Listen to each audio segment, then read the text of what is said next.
आज भारत को दुनिया की फार्मेसी क्यों कहा जाता है? क्योंकि सारी दुनिया को ये जेनरिक मेडिसिन्स शायद सबसे ज़्यादा बड़ी मात्रा में भारत सप्लाई करता है। अब आप इतना समझने की कोशिश करिए, क्या दुनिया के अंदर बड़े बड़े विकसित देश, दुनिया के डेवलपिंग कंट्रीज़, क्या वो भारत से कोई ऐसी दवाई को लेने के लिए तैयार होंगे जो दवाई क्वालिटी के पैरामीटर्स के ऊपर कमज़ोर हो? वहाँ तो यहाँ से ज़्यादा सख्त नियम है और शायद यहाँ से ज़्यादा और भी स्ट्रिंजेंट तरीके से क्वालिटी के कंट्रोल मैकेनिज़म्स हैं। जब कोविड का काल था तो कोविड के काल में दुनिया के 150 देशों को हम हाइड्रोक्सी क्लोरोक्विन दवाई, जो कि कोविड से बचने के लिए प्रिवेंशन की दृष्टि से इम्पॉर्टेंट थी, वो दवाई हम लोग मार्च अप्रैल के महीने में 150 देशों को भेजा करते थे। और आज जब भारत में अभूतपूर्व हमारे अपने वैज्ञानिकों की सहायता से इस विषय में मुझे इसलिए भी और ज़्यादा डूबने का मौका मिला क्योंकि मैं स्वयं विज्ञान और प्रौद्योगिकी का मंत्री हूँ।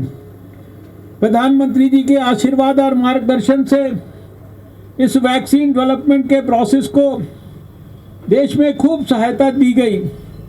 इसकी रिसर्च के लिए ही बड़ी मात्रा के अंदर सैकड़ों करोड़ रुपया जो है भारत सरकार के द्वारा प्रधानमंत्री जी के आशीर्वाद से दिया गया। और आप जानते हैं कि आज 2 वैक्सीन तो सारे देश में, आज सुबह का अगर मैं डाटा देखूं तो 2 करोड़ 10 लाख के करीब लोगों को जो है ये डोजेज जो है अभी तक दी जा चुकी हैं।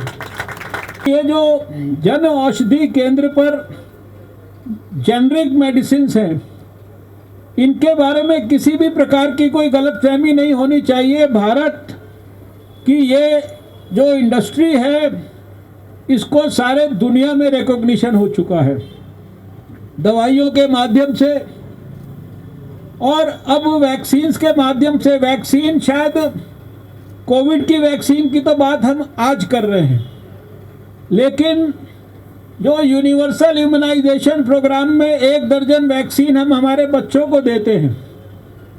अधिकांश वैक्सीन्स जो डेवलपिंग कंट्रीज़ हैं उनके 60% से ज़्यादा जो उनकी रिक्वायरमेंट है वैक्सीन्स की, वो अकेला भारत जो है वो उसको पूरा करता है। और जैसा कि बताया गया कि ये दवाइयाँ जब इन जन औषधि केंद्रों पर, जन औषधि की दुकानों पर, जिनके बारे में मैं अभी पिछले ही सप्ताह नागालैंड के अंदर था, पिछले ही सप्ताह में मणिपुर में था, और नागालैंड के अंदर भी जो नॉर्थ ईस्ट में जो सबसे कॉर्नर वाला, नॉर्थ ईस्ट का भी नॉर्थ ईस्टर्न मोस्ट इलाका था मॉन के अंदर, जिसके एक तरफ अरुणाचल प्रदेश, एक तरफ आसाम, एक तरफ म्यांमार, उस इलाके तक मैं गया। वहाँ पर हेल्थ एंड वेलनेस सेंटर्स तक गया, जन औषधि केंद्रों को भी मैंने देखा। तो इतने दूर तक ये हमारी दवाइयाँ पहुँच चुकी हैं। वहाँ पर भी लोग, यहाँ जो लोग कह रहे थे ऐसा नहीं, लोगों के मन में ये है कि ये मोदी की दुकान है।